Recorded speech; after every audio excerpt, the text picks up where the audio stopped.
Oh, vous deux, chérissez cette nuit. Chérissez les paroles que vous échangez. Chérissez le temps passé ensemble.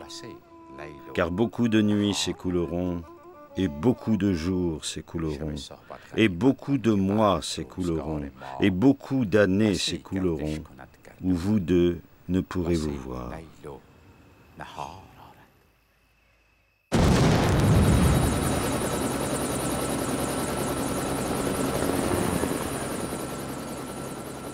Le 9 septembre 2001, à 13h GMT, le commandant Ahmad Shah Massoud meurt dans l'hélicoptère qui l'emmène vers l'hôpital de Doutchambe, au Tadjikistan.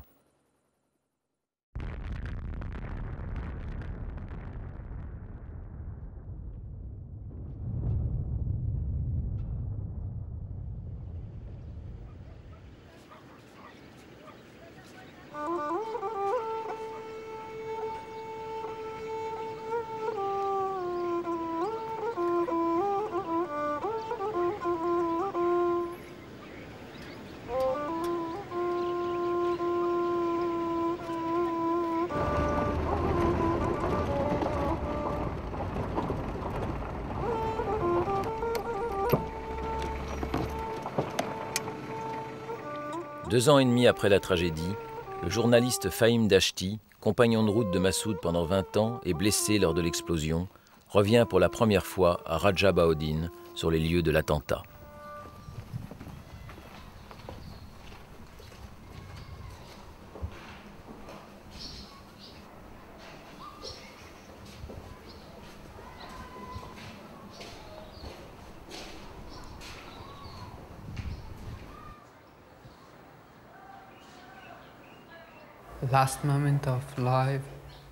Les derniers moments de sa vie, il était là, assis.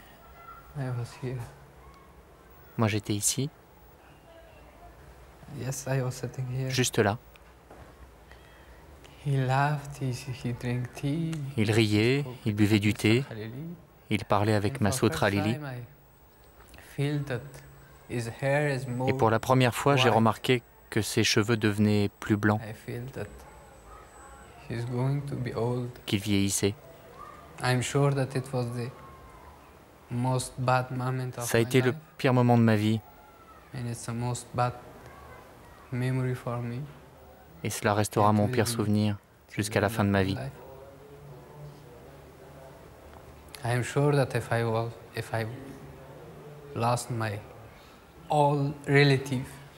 Je suis sûr que si j'avais perdu toute ma famille, tous mes proches, de mon père à mon plus jeune fils,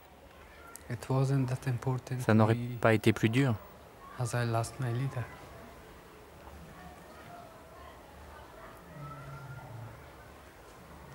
First, he was my leader. Premièrement, c'était mon chef. Second, I think Deuxièmement, he is my leader actually. il est toujours mon chef. Second, I think he was Mais en the plus, only one je pense que c'était le seul capable able de servir l'Afghanistan to serve Afghanistan, et les Afghans, to serve Afghans, to do a lot of things et for de faire beaucoup pour son Afghanistan, peuple. and we lost. Et on l'a perdu.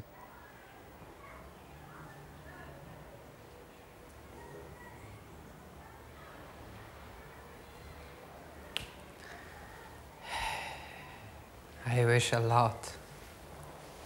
Que faire? I asked you. C'est tellement dur.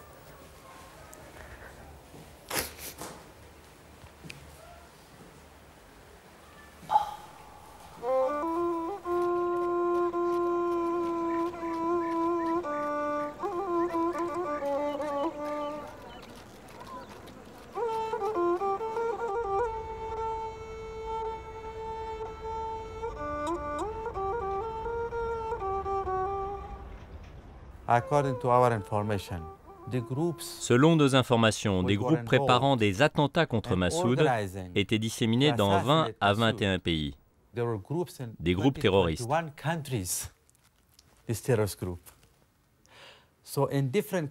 Dans chacun de ces pays, ils essayaient d'allier leurs forces afin d'établir des plans pour se rapprocher de Massoud et l'éliminer.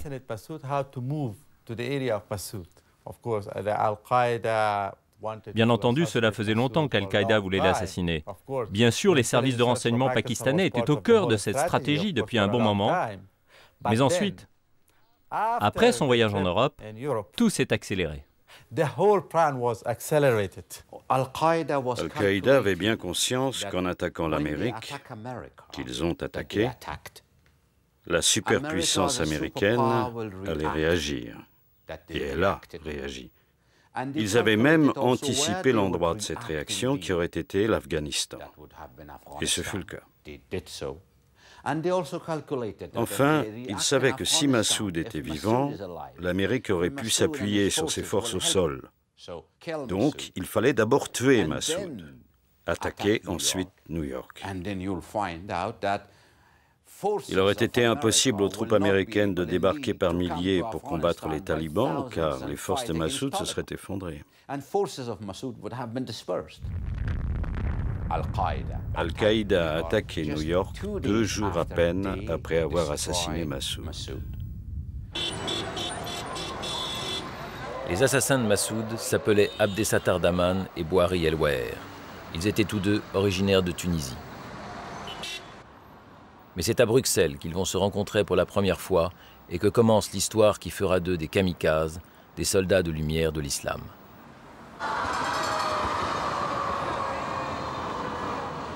Daman l'étudiant et El-Waher l'ouvrier sont sans papier. Ils vivent de petits boulots, fréquentent les cafés du quartier Molenbeek, lieu de prédilection pour les recruteurs des réseaux islamistes. Si l'investigation policière n'a que peu d'éléments sur El-Waher, en revanche, le parcours d'Abdesattar Daman est mieux connu.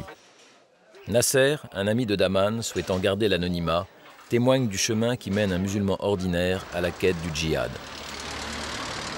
Au moment où je l'ai acheté du hashish dans un café, il y a un barbu qui est rentré dans ce café et il a commencé à parler de religion en disant « ouais, qu'est-ce qu'on fait, le fait de fumer, tout ça, ça nuit à la santé, et que la santé, donc, on devait la préserver parce que l'âme ne nous appartient pas, appartient à Dieu. » Et au fait, c'est ça qui m'a fait prendre conscience. Je suis rentré à la maison, j'ai fait mes ablutions, je ne savais pas comment on les faisait. J'ai fait mes ablutions, comme Dieu dit, donc l'intention compte mieux que l'action. Et puis au fur et à mesure, j'ai commencé à fréquenter les mosquées. Et j'ai trouvé quelque chose de bien dans ces mosquées. Je sentais que j'étais à l'aise. Dans le cadre de mosquées, des discours se tiennent, des conversations ont lieu, des discussions à propos de la situation internationale, de la guerre en Tchétchénie ont lieu. Et forcément, quand on partage la vie de celui qui parle, eh bien on s'en approche. Et ce n'est pas vraiment du recrutement, c'est une sorte d'osmose entre des gens qui partagent une idéologie ou pensent partager une idéologie ou des analyses, et ça forme un groupe de gens. Ça, je pense que ça correspond plus à la réalité des choses. C'est le prédicateur qui entraîne du monde. Abdesattar, c'était un type très poli, très intelligent, intellectuel, puisqu'il a fait des études. Et il a demandé il a voulu s'installer en Belgique, se marier, avoir des papiers réguliers comme tout le monde. Le cheikh Bassam, qui aide financièrement Daman et représente son autorité religieuse, va lui trouver une femme, une Belge marocaine, qui doit lui permettre de régulariser sa situation. C'est au centre islamique belge que Daman rencontre sa future épouse, Malika. Ce sont 2 enfants qui étaient vraiment en perte par rapport à la société, qui étaient déphasés complètement, n'est-ce pas? Et qui se sont retrouvés au nom de l'islam et de la pratique religieuse quelque part. Elles ont trouvé un destin qu'elles ont mis en commun. Sa femme ne savait pas qu'il allait tuer Massoud, mais ils avaient fait le choix de quitter la Belgique, d'aller ensemble refaire une vie ailleurs. L'Afghanistan entre d'abord dans l'esprit de Malika et d'Abdesattar Daman dans leur conversation. L'Afghanistan, à l'époque, était clairement un des pays considérés comme martyrs de l'impérialisme américain, de l'impérialisme occidental de manière générale, et clairement un pays qui symbolisait aussi tous les malheurs des musulmans.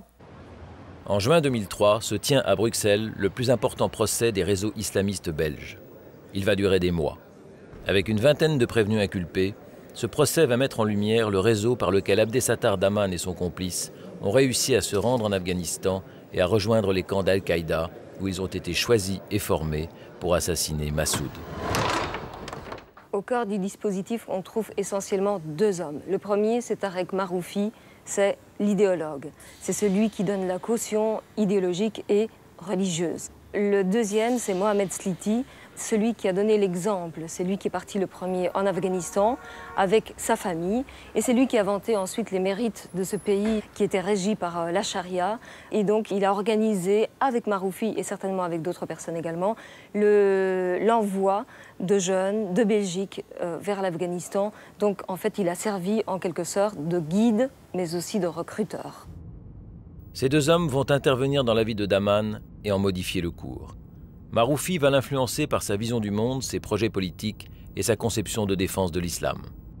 Sliti est celui qui l'accueillera plus tard à Jalalabad et le présentera à de plus hautes instances qui formeront Daman à une autre forme de combat. Ce réseau va fournir à Daman et à El-Waer les moyens logistiques, passeports, financement et relais pour partir en Afghanistan.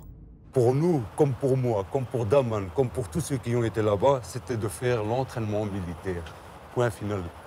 Comme le prophète nous avait dit, entraînez-vous, faites l'équitation et faites la natation. C'est les trois choses qui sont demandées.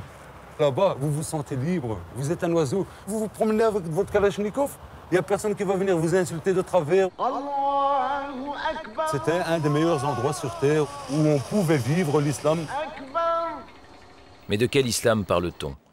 De celui de Massoud, héros de la résistance contre l'Empire soviétique, ou bien d'un islam extrémiste dont le vrai visage terrifie aujourd'hui le monde occidental?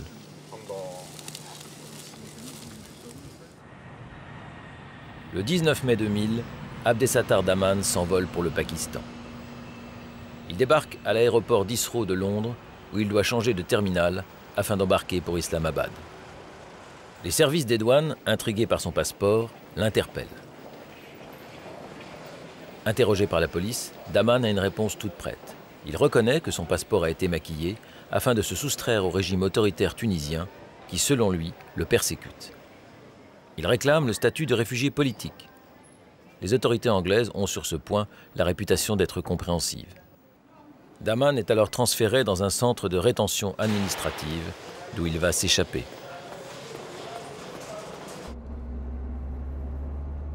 La chance va sourire aux fugitifs, car si Londres est la capitale du Royaume-Uni, elle est aussi celle du Londonistan, comme l'aiment à l'appeler certains journalistes. Car Londres est devenu le lieu phare d'une internationale islamiste, dont la figure de proue aujourd'hui sous les verrous est l'Égyptien Abu Hamza, le prêcheur de la grande mosquée de Finsbury Park. Ses discours sur les non-musulmans sont particulièrement éloquents. Most of them are spies and things like that. Even if they don't do anything, if Muslims cannot take them to and sell them in the market, then they just kill them. Parmi les trois grandes figures du Londonistan, le prédicateur syrien Omar Bakri, créateur du mouvement des immigrants Al-Muhajirun, est le seul encore en liberté. Selon le prophète, les croyants s'aiment comme un seul corps. Si une seule partie du corps souffre, le corps entier souffre aussi. Et si une partie du corps guérit, le corps entier guérit aussi. S'il y a une personne dans le besoin, les croyants doivent l'aider, le soutenir, lui donner toutes sortes de conseils, de soutien logistique, de soutien financier, ou même lui prêter ses propres papiers pour qu'il puisse voyager. Les croyants ne ferment jamais la porte parce qu'il est écrit « Soutenez vos frères musulmans, qu'ils soient opprimés ou oppresseurs ». Donc ils ne vont pas le dénoncer à la police comme le font certains musulmans non pratiquants, qui se nomment eux-mêmes musulmans britanniques.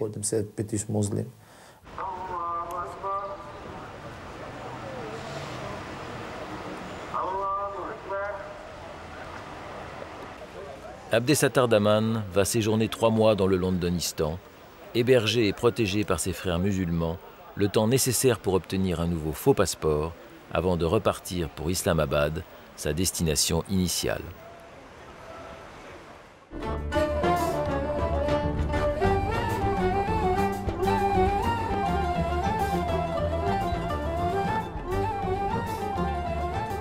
Après un long trajet en voiture à travers le Khyber Pass, qui marque la frontière entre le Pakistan et l'Afghanistan, Daman arrive enfin à Jalalabad dans les premiers jours de septembre 2000.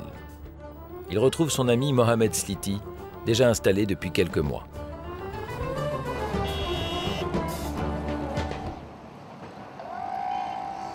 Daman va être logé dans le quartier des Arabes, lieu résidentiel, entouré de verdure, mis à la disposition de Ben Laden par les talibans. Au début, ils sont arrivés seuls, puis peu à peu, leurs familles les ont rejoints pour vivre ici. Là-bas, c'était leur maison avec le quartier général. Ils venaient pour la plupart de pays arabes, mais aussi de Tchétchénie, même d'Europe et des États-Unis. Quand ils descendaient en ville, les gens venaient leur dire bonjour, parce qu'ils étaient musulmans et parce qu'ils étaient ici au nom de la guerre sainte. D'une certaine manière, c'étaient des envahisseurs. Ils avaient des armes, ils avaient l'autorité, ils avaient plus de pouvoir que les Afghans eux-mêmes. Ils avaient beaucoup d'argent, ils disposaient de financements provenant d'autres pays. Ils avaient de meilleures voitures, de la meilleure nourriture, ils étaient mieux habillés que les Afghans. Dès les jours qui suivent son arrivée, Daman commence l'entraînement militaire au camp de Darunta, qui domine la rivière du même nom. À l'époque, Al-Qaïda dirige ce camp et quelques autres. Mais en mai 2001, l'organisation d'Al-Zawahiri et de Ben Laden va conclure un pacte avec les talibans afin que tous les camps d'entraînement passent sous leur contrôle. Preuve avérée de l'emprise d'Al-Qaïda sur le régime des talibans. Des cassettes de propagande sont réalisées et circuleront en Europe afin de gagner à la cause d'autres musulmans.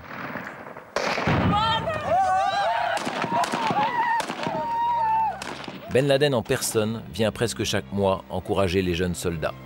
Il est plus que probable qu'Abdessatar Daman les rencontrait à plusieurs reprises. En octobre 2000, les talibans sont au pouvoir à Kaboul depuis 4 ans et occupent 90% du pays. Presque tous leurs opposants ont fui à l'étranger ou se sont ralliés à leur cause. Massoud, entouré de quelques chefs de guerre, est le seul qui résiste encore dans sa vallée du Panjshir. Il contrôle le nord-est de l'Afghanistan. Mais ses troupes sont de plus en plus démunies, tant en matériel qu'en moyens logistiques. Massoud est isolé.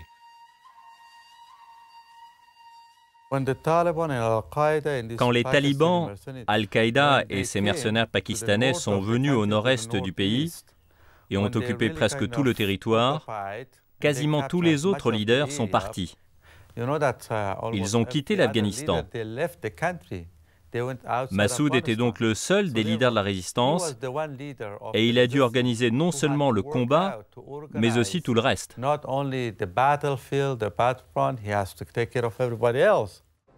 La communauté internationale a choisi avec pragmatisme de réguler peu à peu sa relation avec le régime des talibans afin de conserver de bons rapports avec son mentor, le Pakistan, pays avec lequel les accords sont depuis longtemps scellés. En 1953, les États-Unis ont décidé que leur allié régional était le Pakistan, que l'Afghanistan pro-soviétique et pro-indien était un vecteur déstabilisant pour le Pakistan, et dans l'entente, dans l'alliance lourde qui scellait cette coopération entre les États-Unis et le Pakistan, il était entendu que l'Afghanistan devait devenir une chasse gardée du Pakistan, allié privilégié des États-Unis. C'est ça qui était lourd. Dans la mesure où les généraux pakistanais anglophones parfaits répétaient à Washington que Massoud était un gêneur, Washington était prêt à les écouter parce que cela semblait entrer dans l'intérêt régional de Washington. Il a fallu le pour amener le cargo géant à changer de cap. Entre 92 et 96, la guerre civile fait rage en Afghanistan. Et l'arrivée des talibans va au début rassurer la population, car ils rétablissent l'ordre, sécurisent les routes et ramènent le calme. Mais très vite, l'illusion va faire place à la répression et au désespoir. La charia est appliquée à la lettre, punition et exécution ont lieu dans le stade, en plein centre de Kaboul.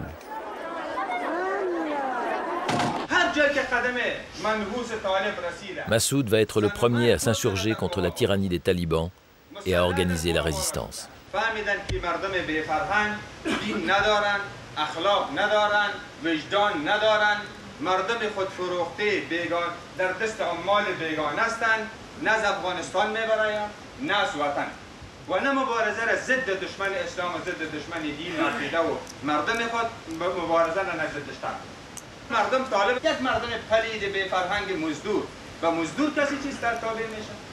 le Pakistan voyait dans un appui à l'islamisme extrémiste, intégriste, une façon de contrecarrer un nationalisme purement afghan.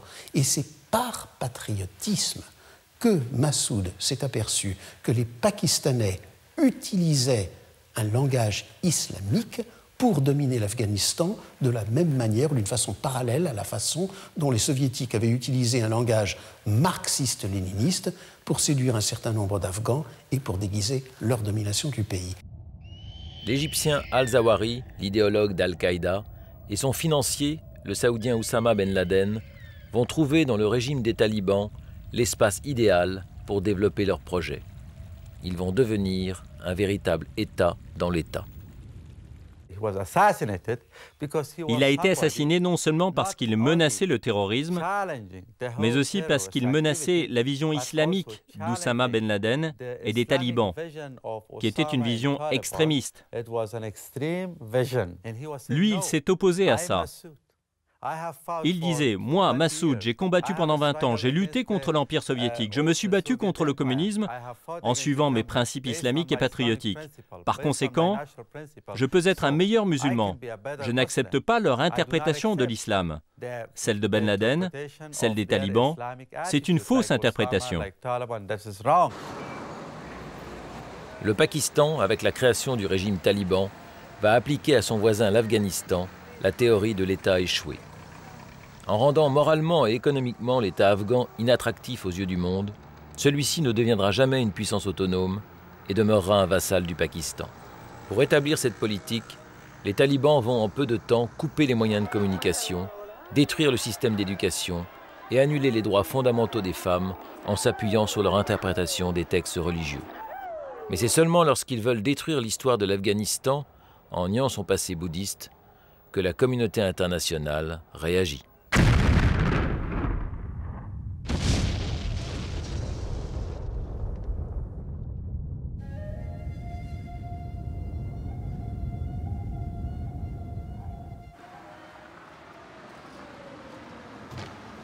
C'est tout de suite après ce choc que Nicole Fontaine a eu cette intuition très forte que ce serait le moment d'inviter Massoud, auquel nous avions déjà dit. Nous avions réussi à arracher l'idée qu'il fallait qu'il aille porter sa cause devant une tribune internationale. Le Parlement européen d'abord, et était prévu ensuite l'Assemblée générale des Nations unies. C'était la première fois que le commandant Massoud venait en Europe.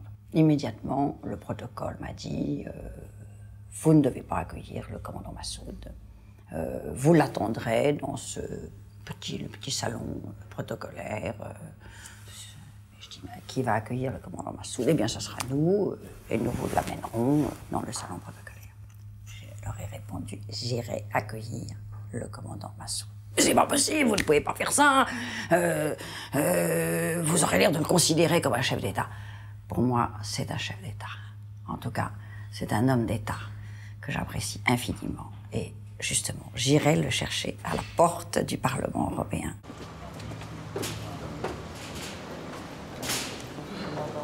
Soyez le bienvenu au Parlement européen. Très heureuse de vous accueillir. Massoud va plaider sa cause devant le Parlement et avertir les élus de la menace que représente Al-Qaïda pour l'Occident.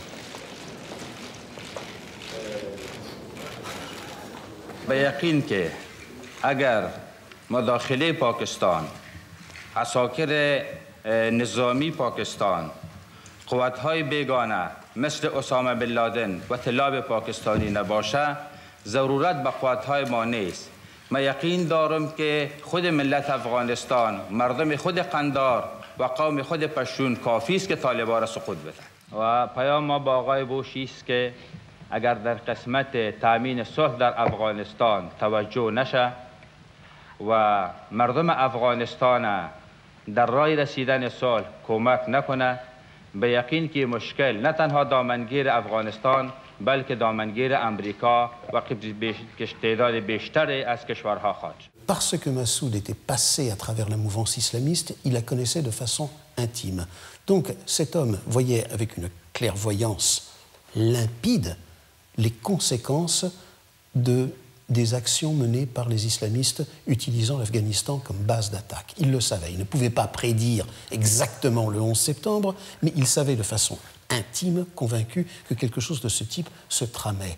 Et mu par cette puissance de conviction, il essayait, bien sûr, de convaincre les Occidentaux que leur intérêt, bien compris, était de l'aider à combattre de l'intérieur cette force islamiste qui pressurisait son pays et l'occupait pour en faire une base terroriste internationale. Il le savait.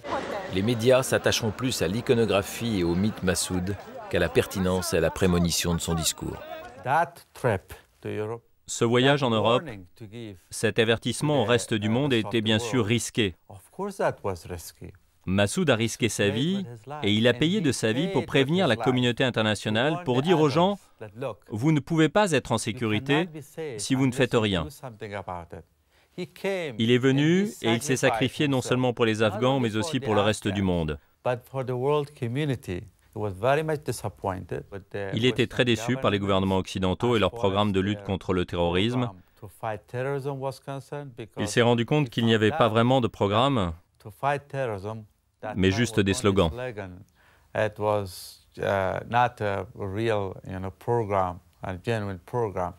En même temps que le commandant Massoud était venu en France pour donner un message, un ministre taliban est allé au Qatar. Il a dit dans le milieu extrémiste islamiste, en disant, vous voyez, on a toujours dit que Massoud était un mauvais musulman. S'il était un bon musulman, il aurait pu venir à la Mecque pour faire la prière au nom de Dieu et demander l'aide de Dieu, et non pas pleurer auprès des Occidentaux. Donc vous voyez que ce n'est pas un bon musulman. Aidez-nous à l'éliminer. Et on sait qu'ils ont récupéré en 2 semaines plus de 10 millions de dollars de donations à travers ces réseaux extrémistes, fondamentalistes, qui soutiennent le terrorisme international. Au printemps 2001, Daman fait venir à Jalalabad sa femme Malika. Elle retrouve son mari transfiguré par les mois d'entraînement. Daman a pris du galon et s'affirme comme une personnalité dans le quartier des Arabes. Malika s'émerveille de leur nouvelle maison qui ne compte pas loin de 7 pièces. Privilège réservé aux hommes de confiance et aux plus fidèles soldats par Ben Laden lui-même. Dans ses valises, elle apporte ce que lui a demandé Abdesattar, 2 multimètres dont Malika ignore l'usage et qui serviront vraisemblablement à équilibrer la connectique entre le détonateur et l'explosif. Chaque jour, Bouhari El-Waher rend visite à son ami Daman. Les 2 hommes s'isolent. Malika n'est pas invitée à participer aux conversations. Quelques mois plus tard, Daman annonce à Malika qu'il part en mission pour 3 semaines dans la zone contrôlée par l'Alliance du Nord.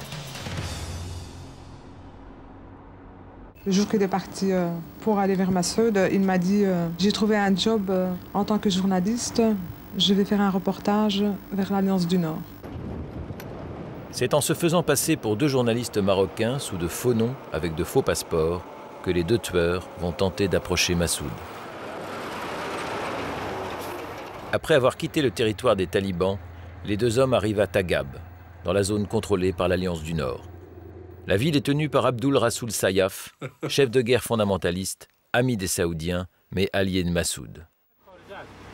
Au poste de sécurité, Daman et El-Waher montrent leur passeport.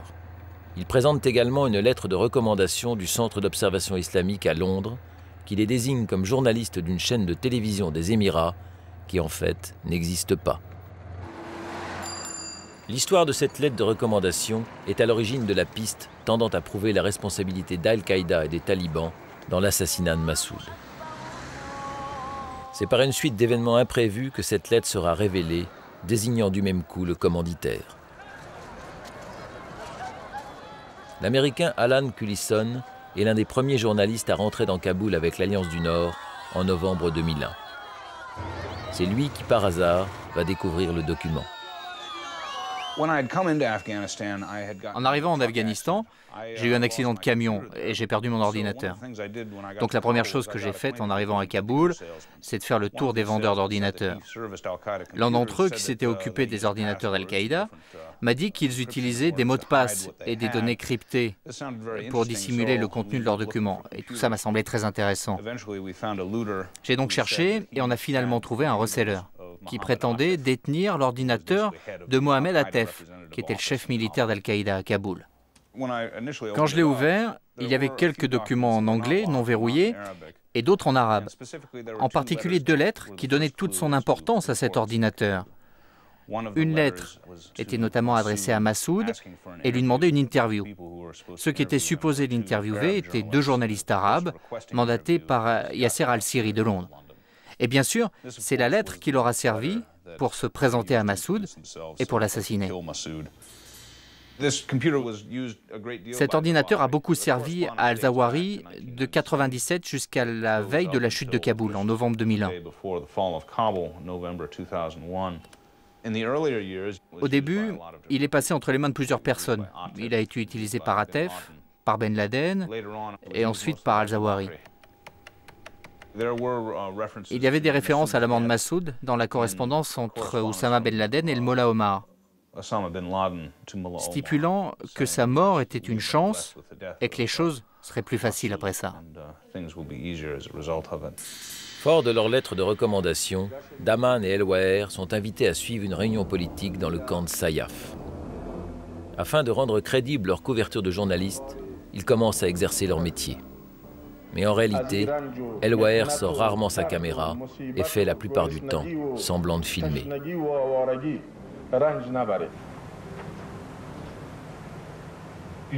Ils obtiennent une interview avec Rabbani, le président officiel de l'Afghanistan renversé par les talibans. Ce dernier va s'étonner du manque de professionnalisme des 2 hommes. Daman ne pose que 3 questions. Elles ont trait au voyage de Massoud en Europe et à Ben Laden. Rabbani est agacé et Daman va perdre ses moyens. L'interview tourne court.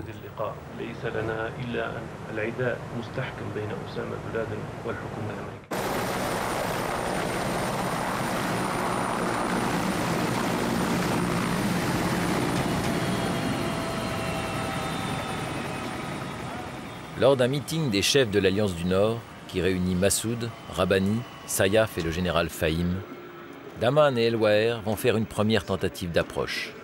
L'occasion est unique de détecter d'un seul coup l'Alliance.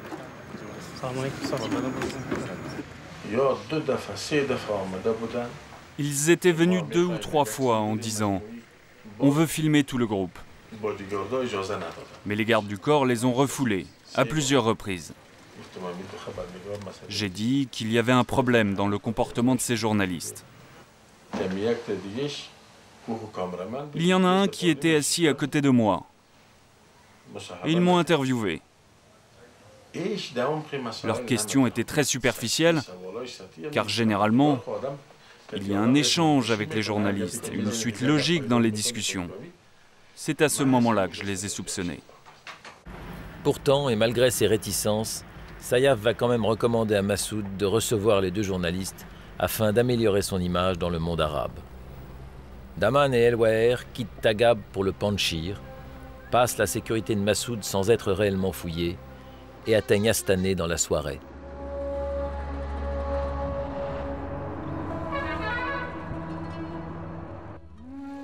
À Astané, dans la guest house où la sécurité de Massoud héberge les journalistes, Daman et El-Waer vont attendre. Nous sommes dans les derniers jours du mois d'août.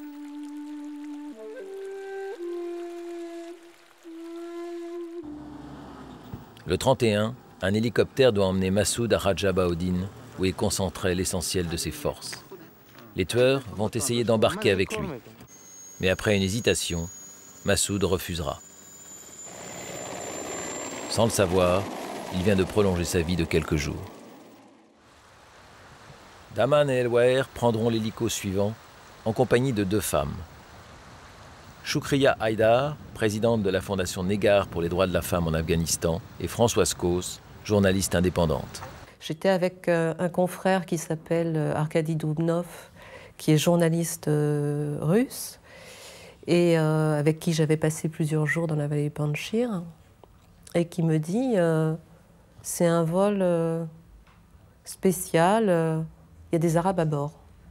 Pour nous qui étions du côté de chez Massoud, ça veut dire des gens d'Al-Qaïda. C'est tout de suite. Parce que les Arabes, on les avait vus dans les prisons, de Massoud, mais dans ses rangs, il n'y avait pas de commando arabe. Donc c'était tout de suite effectivement quelque chose de très exceptionnel. Alors soit c'était des types d'Al-Qaïda, soit c'était des gens qui venaient rencontrer Massoud, mais à un niveau diplomatique. Je monte à bord de l'hélicoptère, Choukria me rejoint plus tard, les pales de l'hélicoptère sont déjà en marche. Donc je dis à haute voix, c'est un vol à haut risque. Pendant le vol, Françoise Causse sort sa petite caméra. Dans le mouvement panoramique qu'elle effectue, on distingue bien les assassins. El Waher masque son visage et Daman, surpris, détourne la tête. C'est la dernière image des tueurs en vie.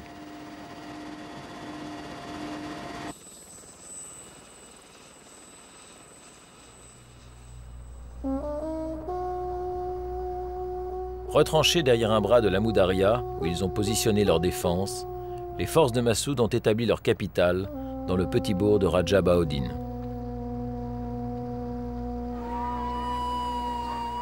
Situé tout près de la frontière du Tadjikistan, ce village paisible va laisser son nom dans les livres d'histoire.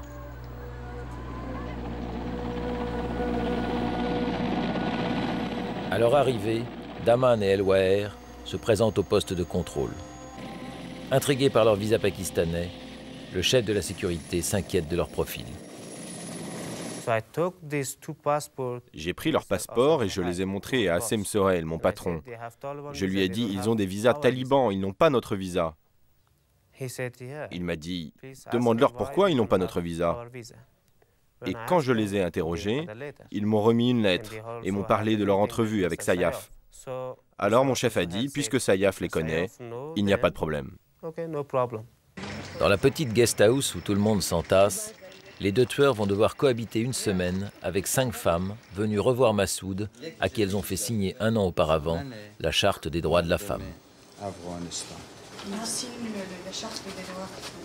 Et c'est assez. Qu'est-ce que peut faire 2 jeunes de Maghreb en Afghanistan à Khoyewoulin? Donc ils m'ont répondu, on vient de Londres. Bon, dans ma tête, la question est encore un peu amplifiée. 2 jeunes maghrébins viennent de Londres en Afghanistan et à Khoyewoulin. Donc je pose la question, pourquoi vous venez de Londres et qu'est-ce que vous faites à Londres? Et pourquoi vous venez en Afghanistan? Ils ont expliqué, nous faisons partie d'un centre culturel de l'islam, des musulmans. Donc nous venons en Afghanistan pour interroger Massoud. Ensuite, il ajoute, tout seul, il se met à ajouter, mais nous sommes indépendants des gouvernements et des États. Et je dis, mais c'est bien beau l'indépendance, mais ça coûte très cher. Donc qui vous finance? Et là, il a cette phrase, en fait, qui aurait dû évidemment me mettre la puce à l'oreille encore davantage. C'est-à-dire qu'il me dit, mais ces choses-là sont tenues secrètes, je suis un simple journaliste. Nous n'avons pas accès à ce type d'informations. Et bien évidemment, je veux dire, aujourd'hui, quand je me souviens de ça,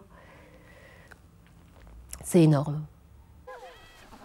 Daman était sympathique. Un jour, je suis même allée me promener avec eux, puisqu'il y avait un petit village, on pouvait aller faire des courses, manger des glaces, et voilà. Quand j'ai réalisé que j'avais parlé à ces 2 hommes-là et que j'avais fait confiance un peu à l'un d'entre eux, enfin confiance, notamment en lui donnant ma carte professionnelle, et en lui disant on se reverra peut-être en Belgique ou en France pour des reportages, j'ai réalisé qu'en fait c'était de dangereux personnages et ça fait des frissons dans le dos. Après, on ne voit plus le monde pareil. C'est un peu difficile à vivre parce que, en fait, on s'est rendu compte que chacun d'entre nous avait au moins un doute, mais personne n'en a parlé. La journée du 8 septembre et la nuit qui va suivre vont être riches en événements.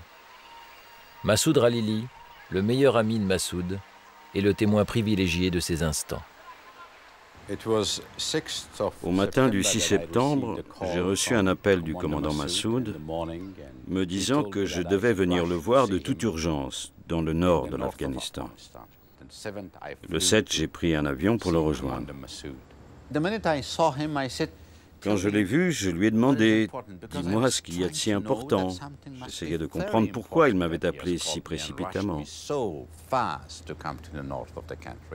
Il m'a souri avec douceur et il m'a dit « Non, Ne t'inquiète pas, ce n'est pas très important.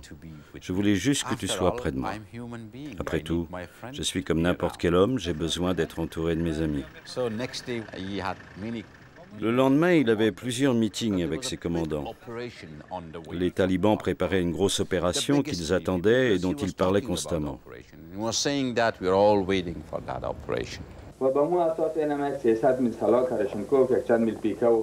Ces images témoignent des dernières heures d'Ahmad Shah Massoud. Elles ont été tournées par son ami Ralili et sont montrées ici pour la première fois.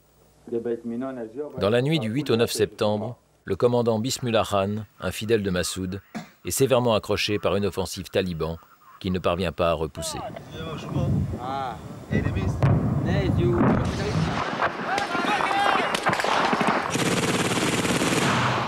Massoud, qui juge la position essentielle pour leur défense, va se servir des cartes afin de guider la contre-attaque de son commandant. Toute la nuit, ils vont communiquer, alternant espoir et inquiétude.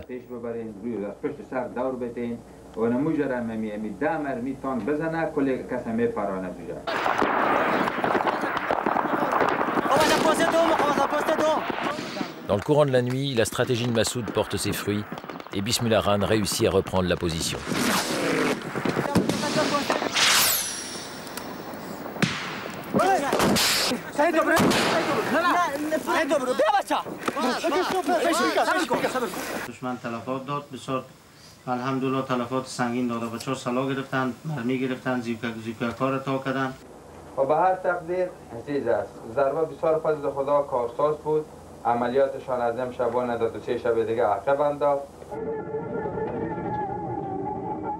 Plus tard, Massoud et son ami Ralili se retirent de l'autre côté du fleuve, dans la petite maison qu'il aurait réservée.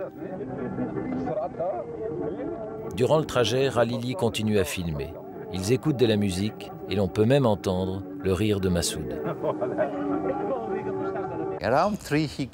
Vers 3 heures du matin, il est tombé de fatigue.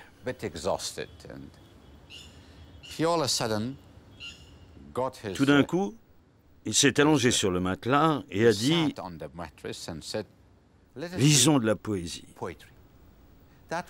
C'était une habitude du commandant Massoud durant toute sa vie. Chaque fois qu'il avait de sérieuses discussions, il se réfugiait ensuite dans l'art et la poésie.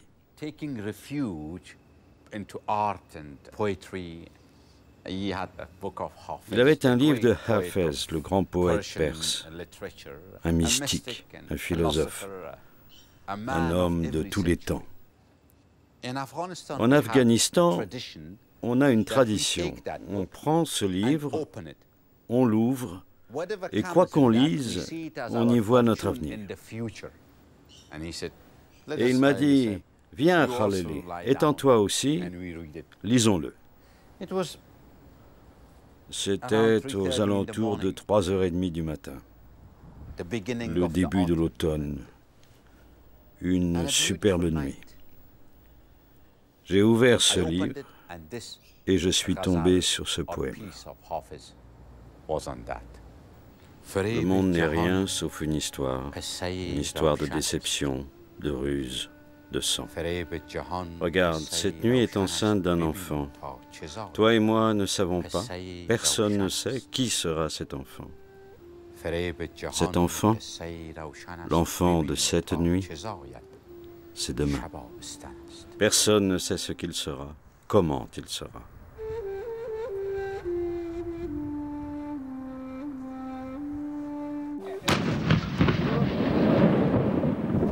Le matin du 9, les combats reprennent et Massoud doit rencontrer ses commandants sur la ligne de front, à une vingtaine de kilomètres plus au sud. On lui rappelle la présence des 2 journalistes arabes qui attendent depuis 9 jours.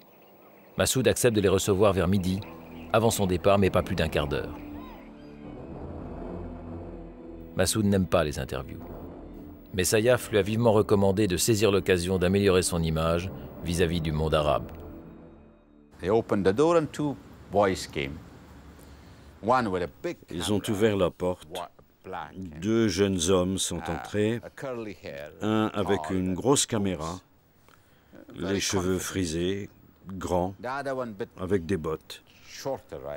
très sûr de lui. L'autre était plus petit et plus gros. Il s'est assis à côté du commandant à 25-30 cm, à sa gauche. J'étais assis à sa droite. Il y avait une grande table. Le caméraman y a posé sa caméra à 1,50 m. Le commandant Massoud avait l'habitude de s'informer des questions avant l'interview. J'ai demandé « Quel journal représentez-vous » Le caméraman a dit « Je ne suis pas journaliste ». J'ai demandé « Qui êtes-vous » Je représente une organisation islamique. Nos bases sont à Londres, à Paris, puis il a ajouté « et dans le monde entier ». J'ai pris le commandant Massoud à part et lui ai dit « Il appartient à l'autre côté ». Je voulais dire aux talibans, à Al-Qaïda. Le commandant m'a dit « Laisse-les poser leurs questions ».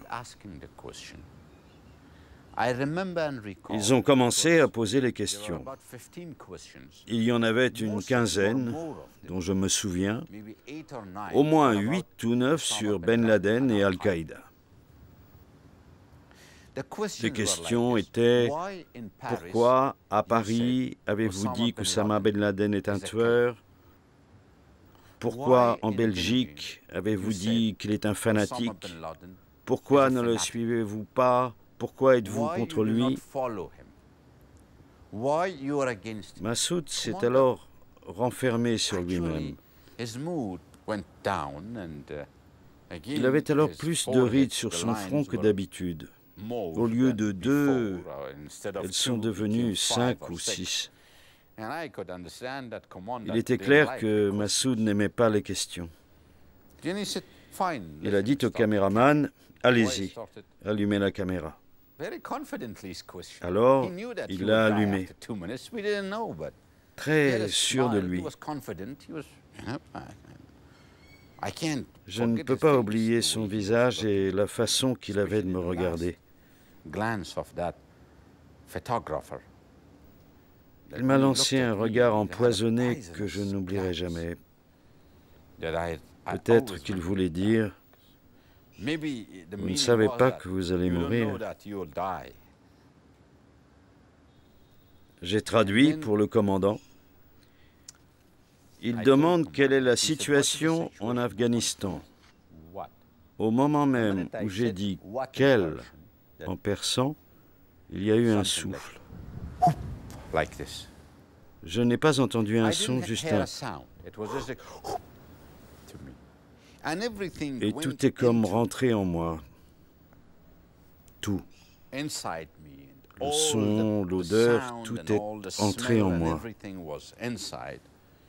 J'étais très conscient pendant une minute qui m'a paru durer 1 heure.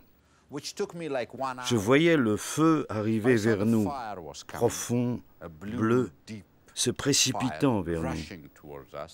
Puis, le feu devenait assez large pour nous encercler. J'ai alors pensé à une roquette. Puis j'ai pensé au commandant Massoud.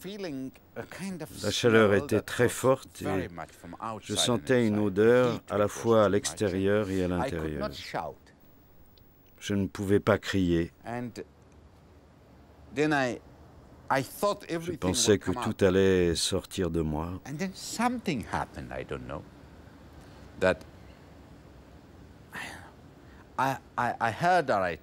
J'ai pensé, tu n'es pas un animal pour crier, pleurer. Dis quelque chose de sacré, tu es en train de mourir.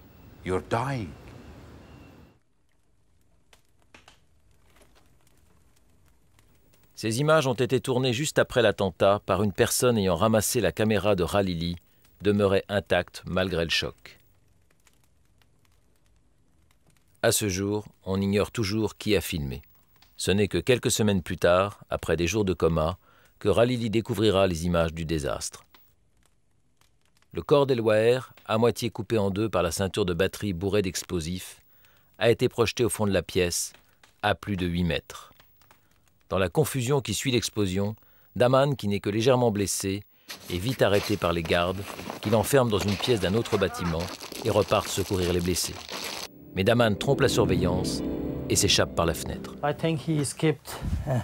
Je pense qu'il s'est échappé par ici parce que ce n'est pas très haut.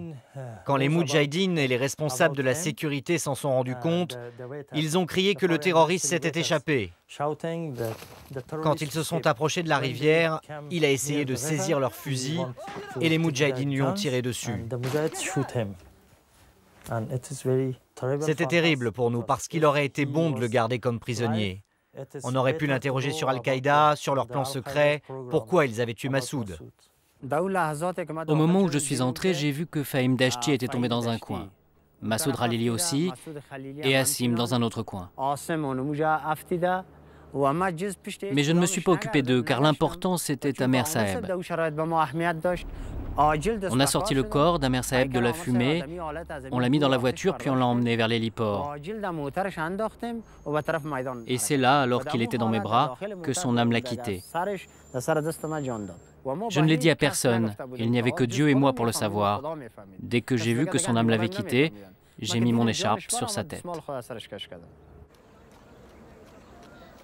Les proches du commandant Massoud vont prendre la décision de taire la nouvelle de sa mort afin de maintenir la cohésion de l'Alliance face au pouvoir taliban.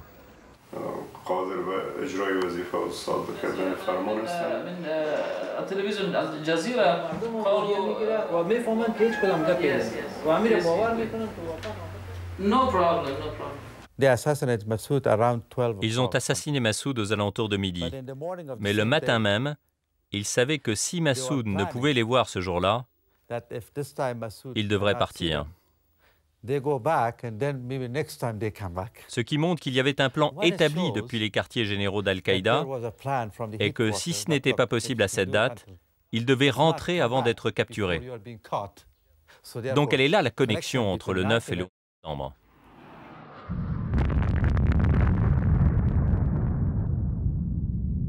À terme, le plan d'Al-Qaïda était d'attirer les États-Unis en Afghanistan dans un piège où l'armée américaine serait saignée. C'était ça, le plan de Ben Laden.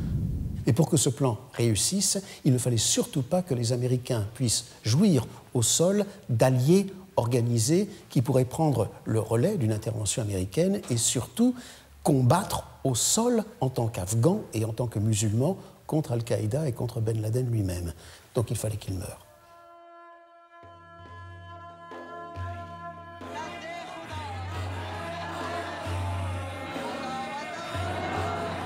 Le 16 septembre, Ahmad Shah Massoud est enterré dans sa vallée du Panjshir, où il est né voici 48 ans.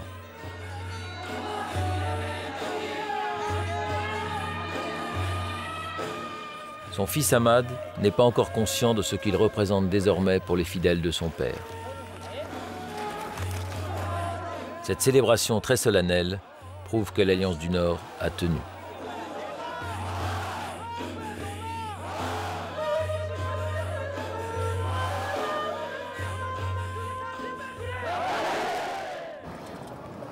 Dans le même temps, des pourparlers secrets ont lieu et l'Alliance va parvenir à sceller un accord avec les États-Unis. En octobre 2001, les forces américaines commencent à bombarder les positions des talibans. Au sol, les soldats de l'Alliance lancent leur offensive et prennent Kaboul le 13 novembre. Très vite, les talibans sont chassés et repoussés au sud du pays.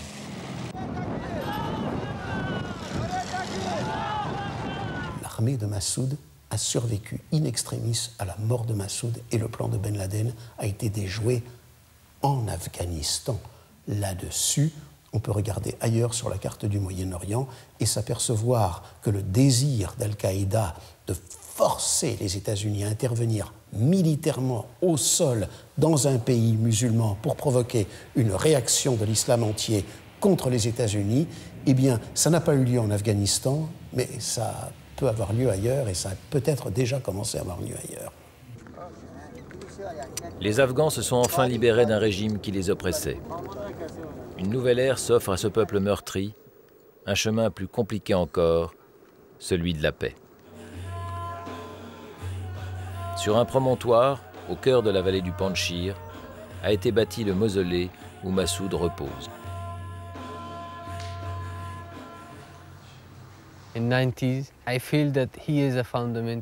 Dans les années 90, je pensais qu'il était un musulman fondamentaliste. Mais à la fin de sa vie, il n'était plus le même. Il avait complètement changé. C'était un autre homme. C'était un combattant pour la liberté. Quelqu'un qui voulait ramener l'unité en Afghanistan et qui voulait apporter ce mélange de démocratie et d'islam. Je me souviens d'un jour, tout au début, je lui pose la question, bon, imagine tu as libéré Afghanistan, que tu as lancé les élections, que le pays est démocrate. Quelle est la chaise que tu veux garder pour toi? Elle dit la chaise d'instituteur dans ce village. Massoud était dépourvu d'ambition personnelle, d'égoïsme et de vanité. C'était un homme qui poursuivait son but et qui acceptait le sacrifice. C'était le sens de son combat religieux. C'est la dimension la plus profonde du personnage. Allah Akbar, Allah Akbar.